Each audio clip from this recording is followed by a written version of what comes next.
يا ربنا اعترفنا بأننا أقترفنا وآننا أسرى. Bismillahirrahmanirrahim. Assalamualaikum warahmatullahi wabarakatuh. Bapa, anak-anak serta para pecinta ilmu sekalian.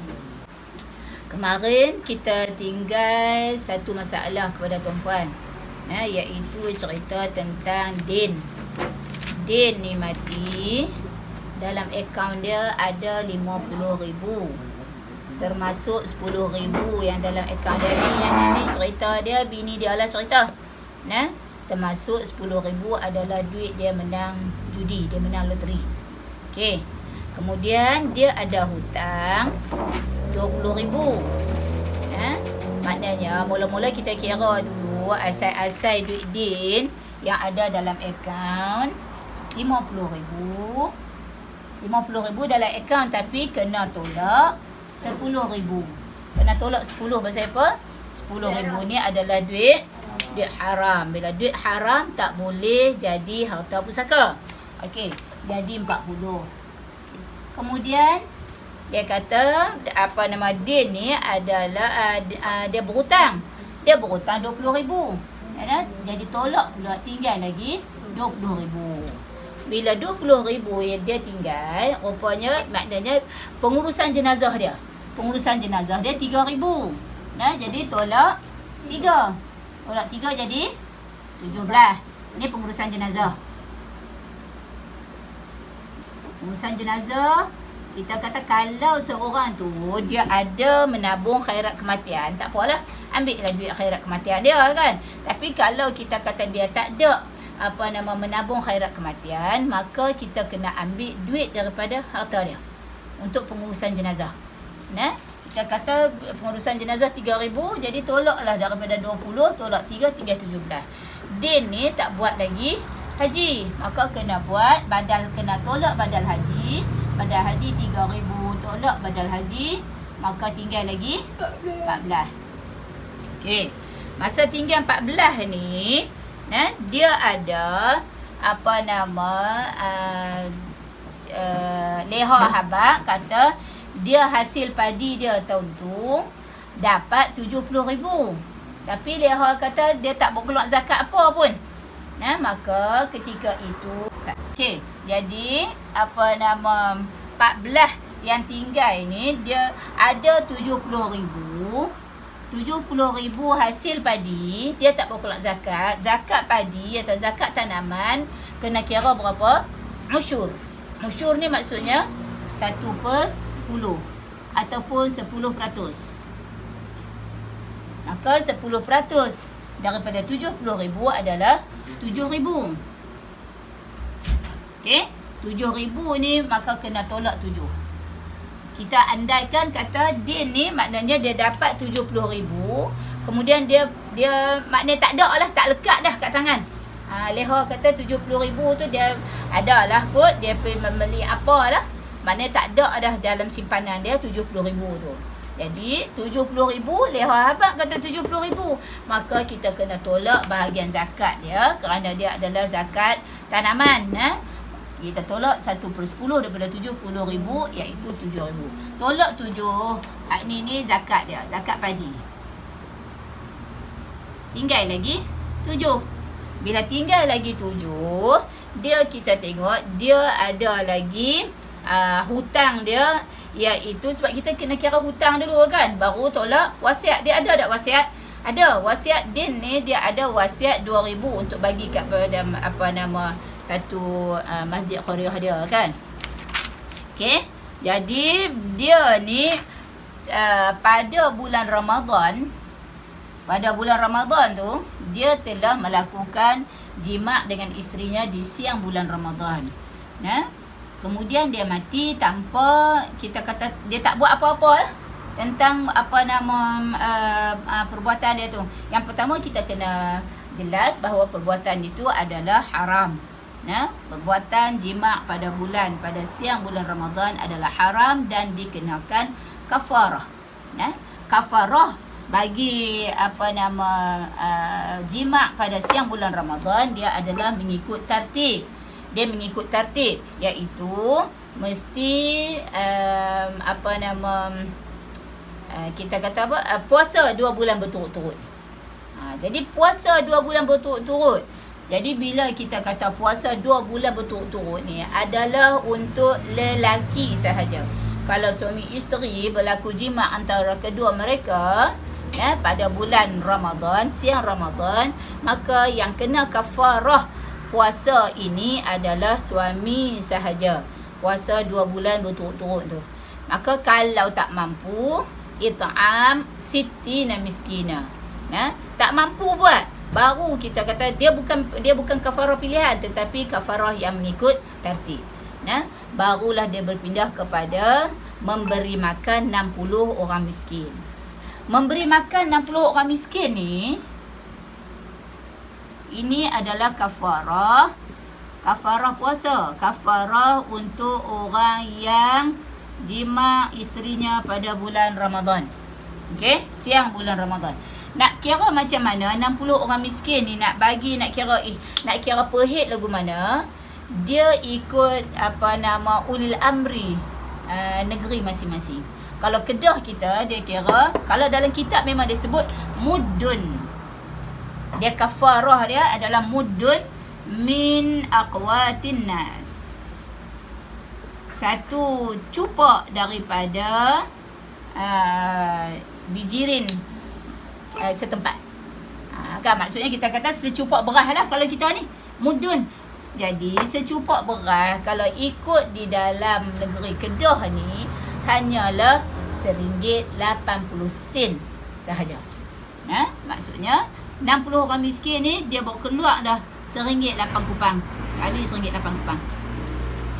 Adapun di wilayah, kalau kita tengok pejabat mufti wilayah, kafarah puasa untuk kafarah yang dia bagi 60 orang miskin ni dia kali 10.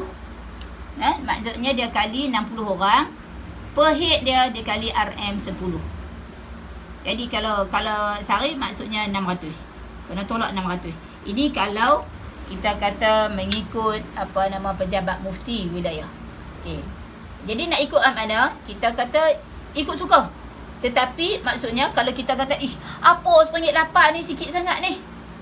Kan? Maknanya RM1.8 ni nak boleh apa dia? Nak boleh nasi lemak sebungkus ya. Habis ayat atim tak lepas kan? Jadi ini adalah kadar mudun secupak yang seperti mana disebut di dalam kitab. Kedah kita pakai yang ni.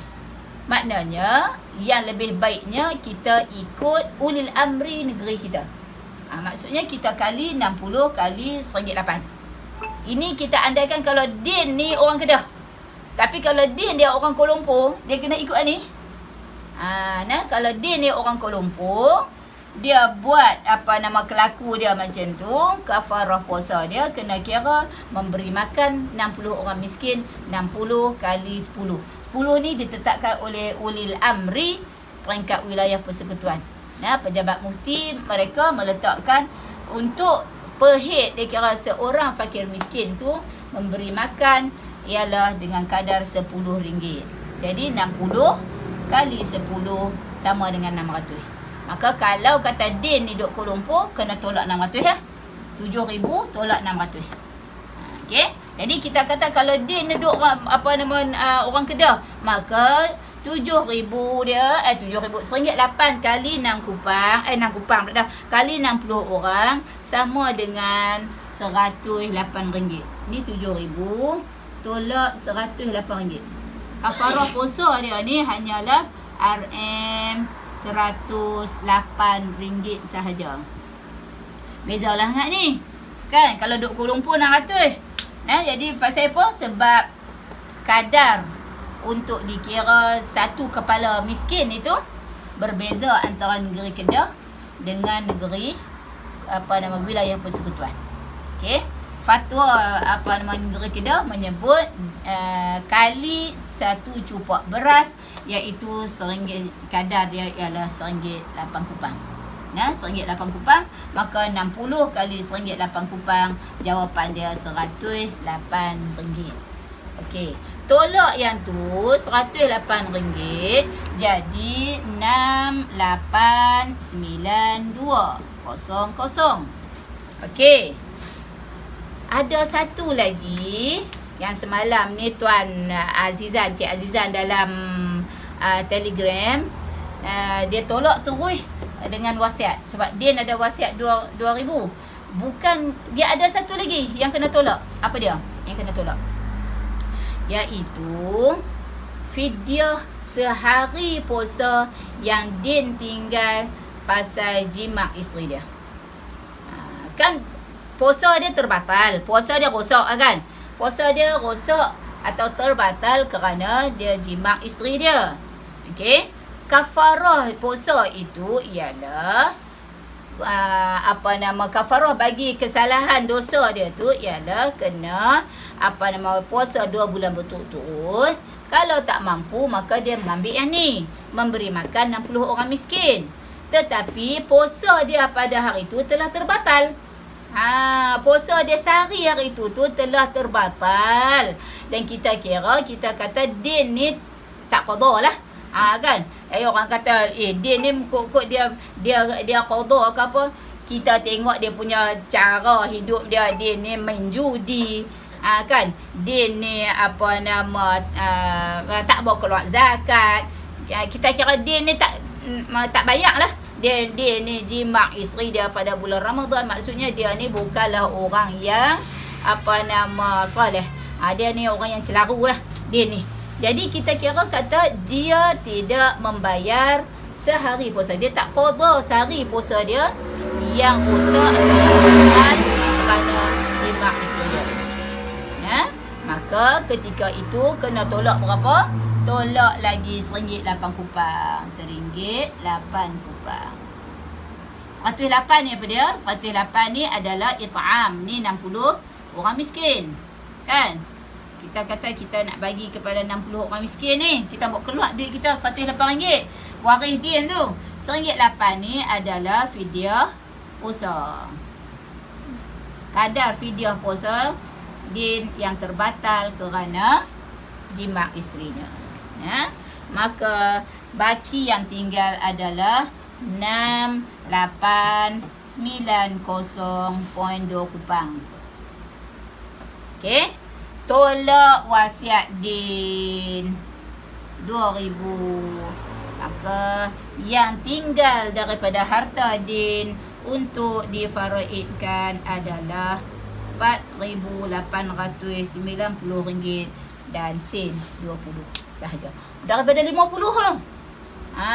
Jadi jangan bila kita kata ada yang meninggal dalam kalangan keluarga kita, jadi tengok akaun bank lah apa semua, jangan terus bahagi. Jangan terus, kaya ni kita kan, ayah tinggal 50,000. Rupanya kena tolak sekian-sekian. Yang tinggal akhirnya untuk difaraidkan daripada 50,000 hanya tinggal RM4,890 dan sen 20 sahaja. Banyak ni saja yang tinggal. Jadi ikutlah, kita kata leha. Leha isteri dia kan. Leha dapat berapa?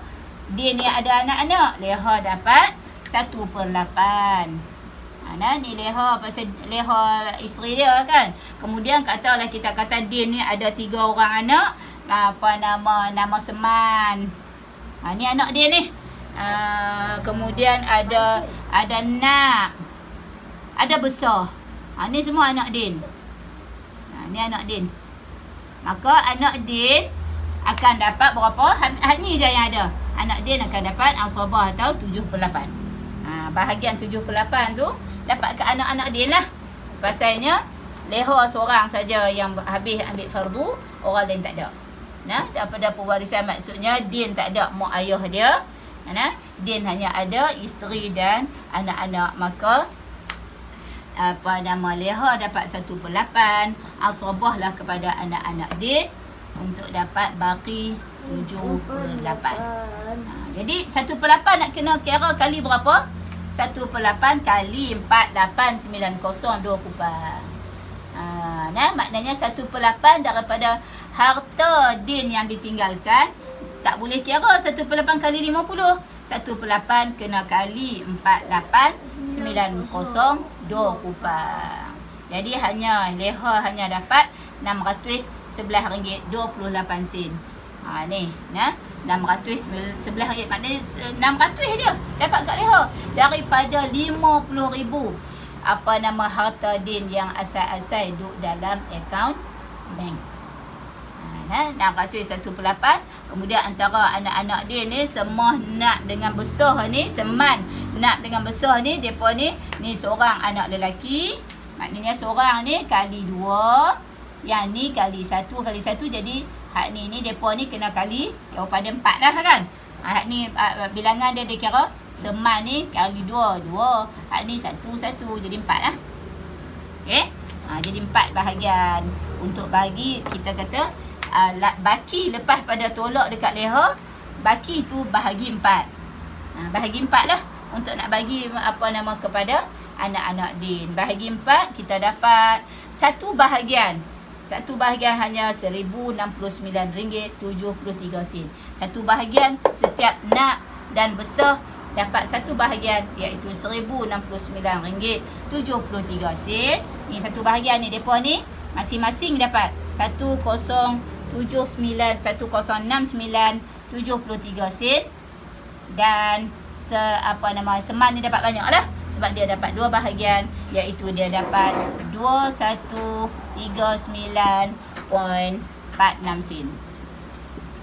Leha akan dapat 611.28 sen.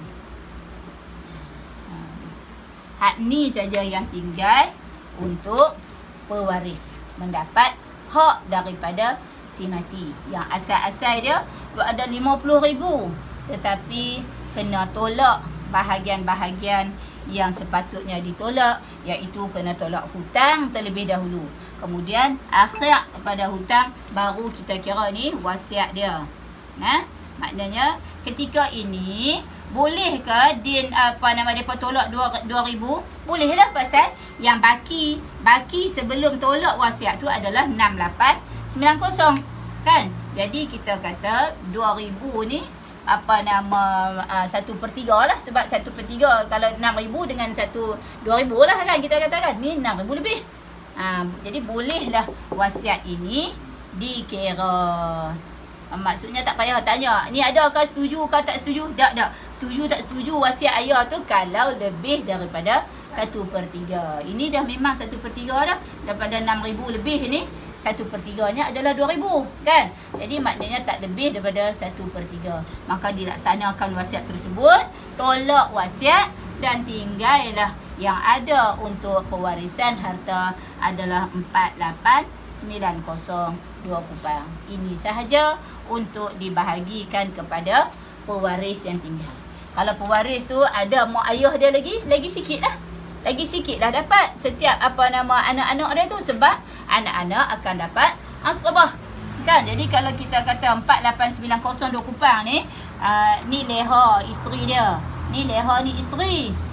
Kan, leha isteri. Lepas tu dia ada Haji Mat. Haji Mat ni ayah Din. Ni ayah. Kemudian kita ada Mak Minah. Mak Minah ni siapa? Mak Minah Mak Din.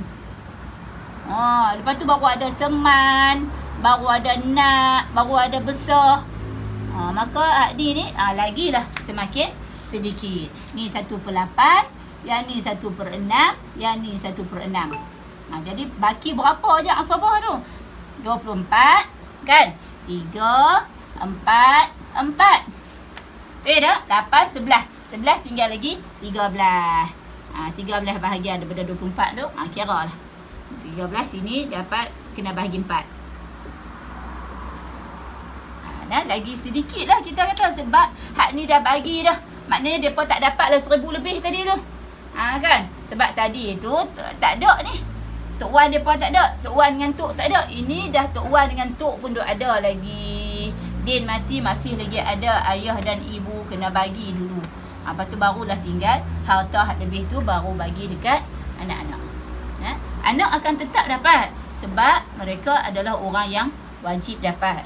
Kalau ada anak lelaki, anak perempuan mesti dapat. Cuma banyak dengan sedikit tu tertentu kepada siapakah ashab furud yang 5 tu ada ke tak? Kalau ada, sebab kalau kita tak isteri, ayah, ibu, yang ni dia dapat secara fardu. Kalau kata yang tinggal, yang mati tu isteri, yang tinggal tu suami, semacam juga. Suami, ayah, ibu dapat fardu. Bila dapat fardu, maka kena tolak dulu hak fardu, baru kita kira yang asabah.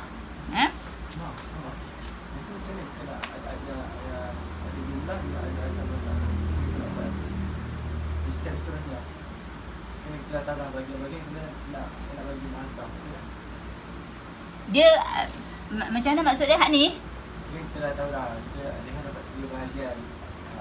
Jimat dapat 4, Makmin dapat 4, ni bagi kita dapat dekat Baki dapat kat Seman apa kan? boleh kita nak macam dengan jumlah yang 4 Dengan jumlah 4890 ni.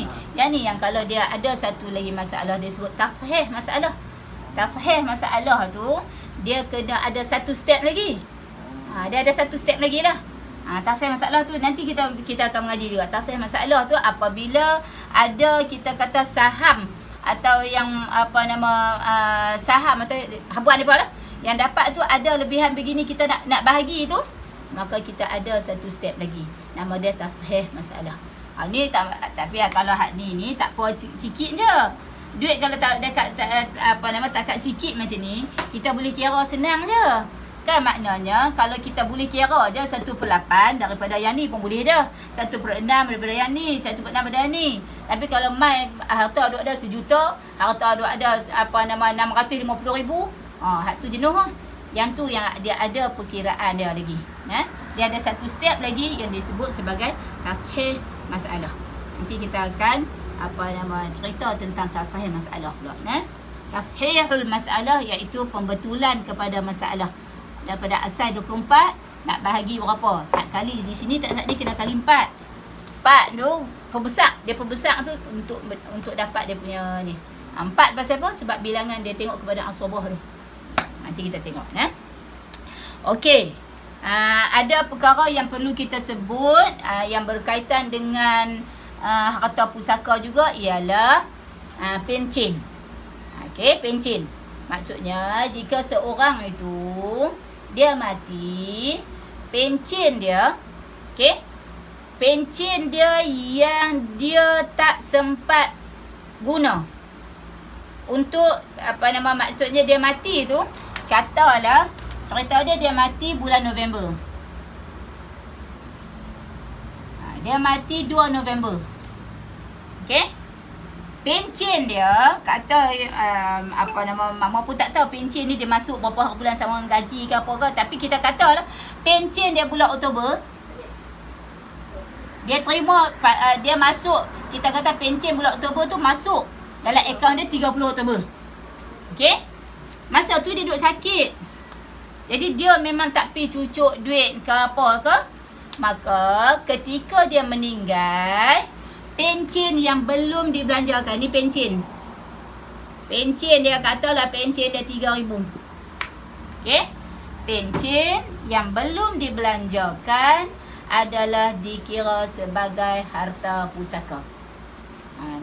Pencen dikira harta pusaka jika si mati tak belanja lagi bahagian pencen yang dia dapat tu. Contoh dia mati pada 2 November ni. Dia mati pada 2 November dalam keadaan dia sakit, duk terlantak di rumah. Kita tahu kata dia maknanya tak pergi cucuk duit, tak apalah. Duit tu duk ada di dalam bank dia. 3,000 duit duk dalam bank ni. Jadi duit yang ni boleh dikira termasuk di dalam harta pusaka. Adapun hak selepas tu November apa semua ni, yang tu tak kira dah, tak boleh kira dah harta pusaka. Pasal pencen ni dia ada penama dia kan. Maknanya bila suami mati dia turun kepada isteri. Lepas tu kalau isteri mati pula, ada pula anak-anak yang berumur 21 tahun ke bawah, dia turun hak tu pula. Jadi hak yang pencen, hak lepas pada tu tak dikira sebagai harta pusaka. Jenuh kalau nak kira harta pusaka tiap-tiap tahun, tiap-tiap bulan kena kira. dia hanya kira harta pusaka pada pencen pada bulan yang dia tak sempat belanja. Yang dia tak belanja lagi. Kita andaikan kata kalau dia mati pada 2 November, kita andaikan kata pencen dia bulan Oktober itu tidak dikeluarkan lagi, tidak dibelanjakan. Jadi bila tak dibelanjakan, maka 3,000 ni boleh kira sebagai harta pusaka. Okey, satu berkenaan pencen.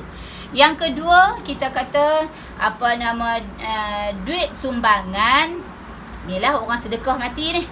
Orang sedekah bila berlaku kematian, sahabat handai yang mai, jiran tetangga, adik-beradik yang mai sedekah kepada keluarga si mati, maka itu juga bukan dikira harta pusaka. Sebab dia bukan duit si mati semasa dia hidup. Okey. Duit yang dikira harta pusaka si mati ialah duit yang si mati ada semasa si mati masih lagi hidup.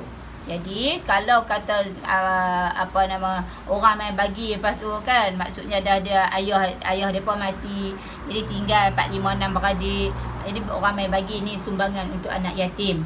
Maka kalaulah kita kata kan, ayah mati sebelum depa mak tak ada dah. Jadi ada pak menakan kata mai Pak Su pegang, Pak Su urus ke apa semua. Pak Su tu hanya pemegang amanah. Kan maknanya kena pegang amanah tu sebab yang kanak-kanak ni, anak yatim ni kecil-kecil lagi tak pandai urus lagi. Maka boleh diambil ditentukan seorang yang amanah untuk menjadi pemegang amanah menguruskan harta anak-anak yatim tu. Termasuk kita kata harta yang sumbangan selepas daripada ayah mereka mati. Maknanya yang tu adalah tabung anak yatim lah kita kata. Bukan dia tak boleh dikira sebagai harta pusaka. Okey. Kemudian lagi yang kita kata kalau seorang tu mati, dia mati. Kemudian selepas mungkin kita kata dalam lepas pada 10 tahun dah, ataupun kadar tempoh lah, satu tempoh yang lepas pada dia mati tu, tiba-tiba ada seorang mai, dia habaq kata apa? Dia kata, dulu ni pakcik pernah berhutang dengan ayah kamu. Pakcik berhutang dengan ayah kamu. Ni duit ni pakcik nak bayar balik kepada ayah kamu. Pakcik baru dengar saja kata ayah kamu meninggal. Pakcik tak tahu kata ayah kamu meninggal. Ayah kamu ni banyak tolong pakcik dululah apa semua. Ni duit yang pakcik berhutang kepada ayah kamu. Okey. Duit tu nak kira lagu mana? Adakah nak kira harta tu jadi harta anak yatim ke? Ataupun nak kira harta pusaka? Dia adalah dikira harta pusaka. Sebab apa? Sebab hutang tu, bila kata hutang, dia sebenarnya adalah milik si mati. Duit hak mati tu sebenarnya. Tetapi dia disimpan pada tangan orang lain.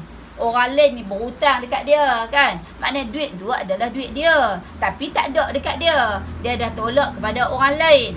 Maka bila ada orang bayar hutang si mati, selepas daripada matinya seseorang, ada orang mai bayar hutang, maka hutang itu dikira termasuk di dalam harta pusaka. Pasal apa? Sebab hutang bukan kata dia yang berhutang kan, tapi orang yang berhutang dekat dia. Kita selalu diumum kata ni siapa saya waris kepada ayah saya ni. Kan, jadi kalau kata mungkin anak halus-halus lagi, ada lah seorang adik si mati ke, dia akan bagi tahu gitulah. Jadi kalau ada si mati ni berhutang dengan siapa-siapa, boleh buat tuntutan kepada saya. Kan, atau kepada mana adik-beradik saya. Itu dia kira hutang si mati kepada orang lain. Maknanya yang orang mati ni sebelum tu dia pernah berhutang dengan siapa-siapa yang lain semasa hidup dia. Ini cerita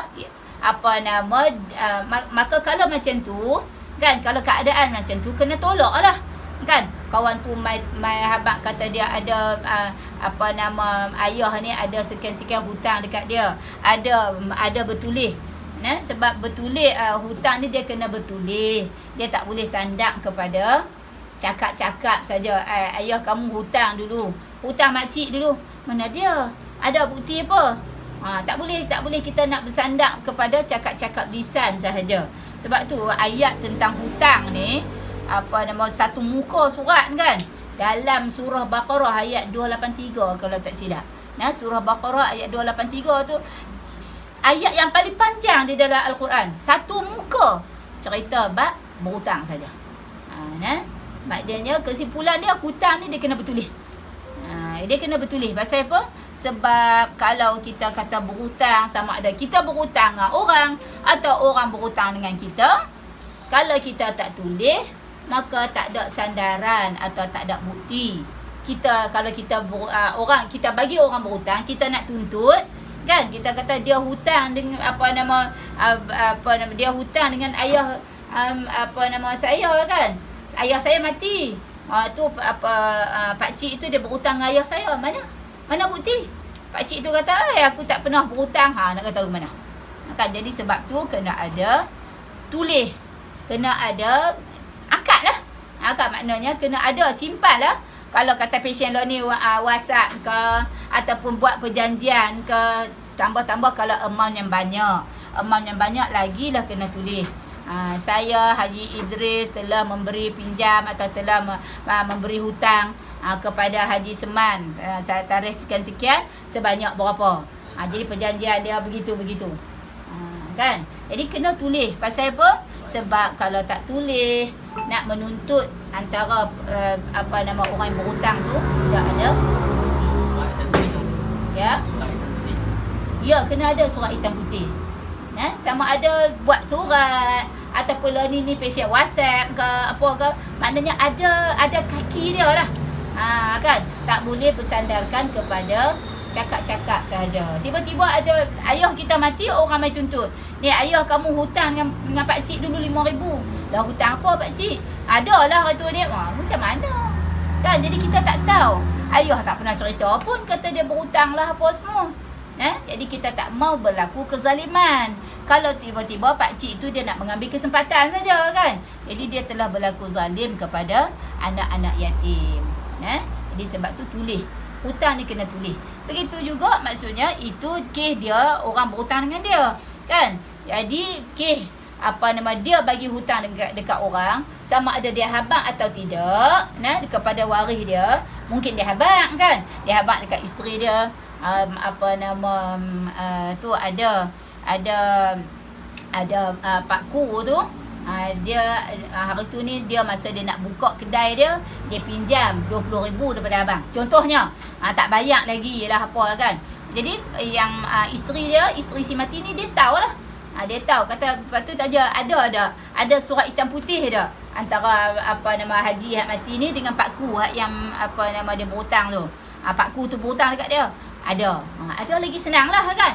Maknanya kemungkinan benda tu setelah tempoh berapa lama si mati ni meninggal, baru orang tu mai bayar hutang. Okey, maka ketika itu kita hak lain kira dah ni, harta pusaka hak lain kira dah, kena kira balik lah hak tu hak lain, hak yang bagi tak apa lah, kira balik hutang hak yang orang bayar tu, hutang hak orang bayar tu, dan bagi kepada pewaris yang ada. Bagi kepada pewaris yang ada semasa dia mati. Okey? Katalah, contoh kita kata, ni hak kita sebut dah tu munasakhoh tu.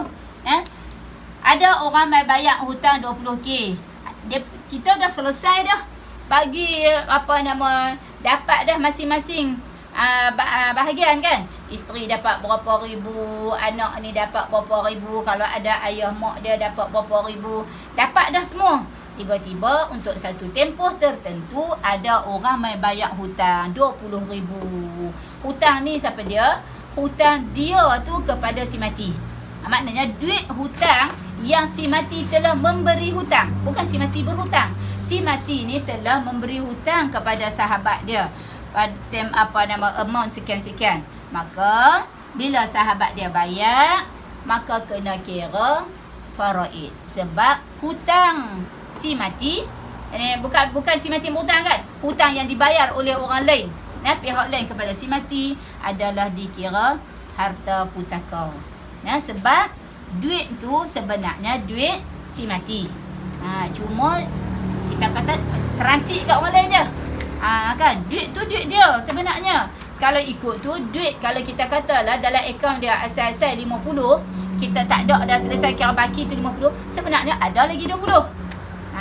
Kan, sebenarnya 70. Kita kena kira lagu tu lah. Maksudnya walaupun setelah mana 50 tu dah selesai, dah bagi, mai 20,000. Mai 20,000 ni kena bahagi ikut faraid waris yang ada semasa si mati tu mati.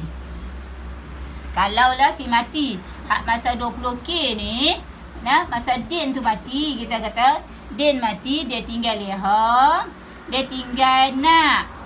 Leha ni siapa? Leha ni isteri dia, nak ni anak dia. Okey. Nak ni ada apa nama suami dia. Suami dia nama Zul.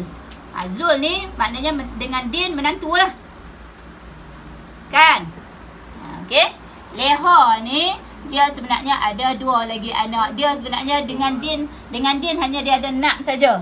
Nak ni anak Leha dengan din. Tapi sebelum tu dia dah ada Ali, dia dah ada Umar. Anak dia dengan orang lain. Okey. Masa orang bagi 20K tu, Leha dah mati. Maknanya Leha asal-asal dia dapat dah bahagian hak asal tu. Masa orang main bagi bayar hutang balik 20,000, masa tu Leha dah mati. Jadi kita nak kira lagu mana? Kita kena kira 20,000 ni adalah harta din hak asal. Masa sepatutnya Leha ada bahagian daripada 20K ni. Maka walaupun Leha mati, yang inilah yang dinamakan munasakhah. Maknanya walaupun Leha dah mati, maka bahagian Leha 1/8 daripada duit 20,000 tu tetap dapat kepada Leha. Jadi dapatlah kepada Ali dan Umar. Pada asal-asalnya Ali dan Umar ni tak dapat harta daripada din, pak tiri mereka kan.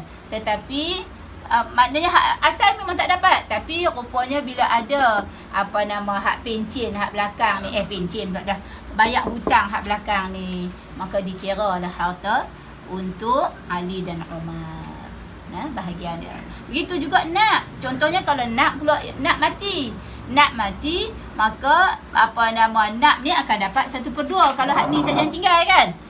Nak mati dapat din mati, Nak dapatlah 1/2. Pasal apa 1/2? Sebab Nak hanya seorang diri. Maka kalau kita kata sebelum sampai 20K tu kawan tu tak bayar lagi, Nak dah mati, maka harta tu tetap kena tolak untuk Nak. Nak dah mati, maknanya dapatlah dekat Zul dengan anak-anak dia. Begitu. Maknanya kalau kita kata setengah daripada 20K, mesti tolak untuk Nak, keluarga Nak yang dah mati ni dapat 10,000. Begitu. Jadi itu hak ni yang kita namakan dalam bab faraid ni, kita nama apa itu kita sebut munasakhah. Munasakhah ni apa dia? Apa nama kematian yang berlapis kematian berlapis. Maknanya sebelum sempat bahagi hak yang kawan ni mati. Kan berlapis, berapa lapis pun kena tolak. Berapa lapis pun kena tolak. Munasakhah. Kita panggil dia. Jadi yang tu cerita kalau kita kata orang berhutang dengan dia. Sebab orang berhutang dengan dia, maka dikira hak si mati. Hak si mati yang seolah-olahnya benda tu transit kat akaun orang lain. Kawan tu bayar lagi. Jadi apa nama kalau kita kata seorang tu mati, jadi kita jangan terus-terus kira kena tengok dalam akaun bank dia, kena tengok beberapa perkara.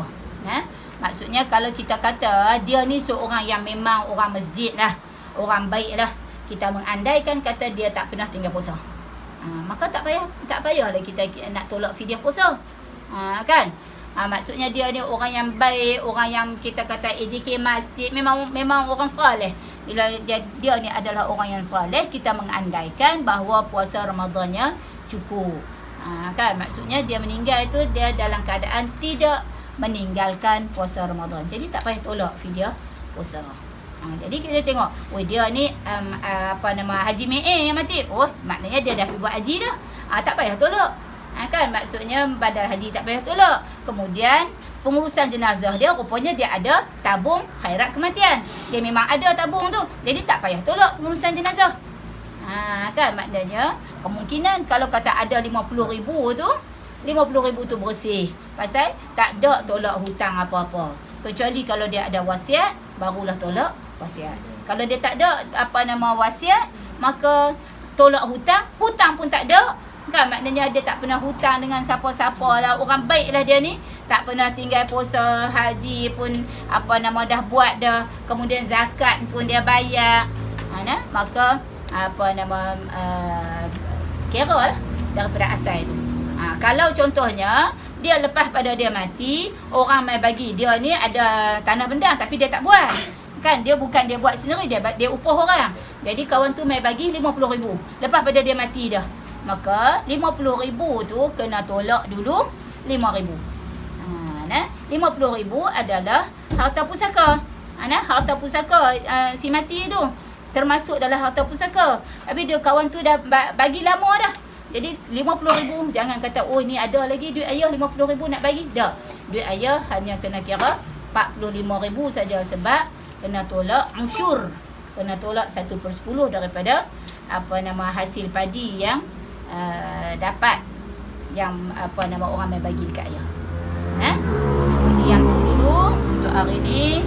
Insya-Allah kita akan jumpa lagi. Assalamualaikum warahmatullahi wabarakatuh. يا ربنا اعترفنا بأننا أقترفنا وآننا أسرفنا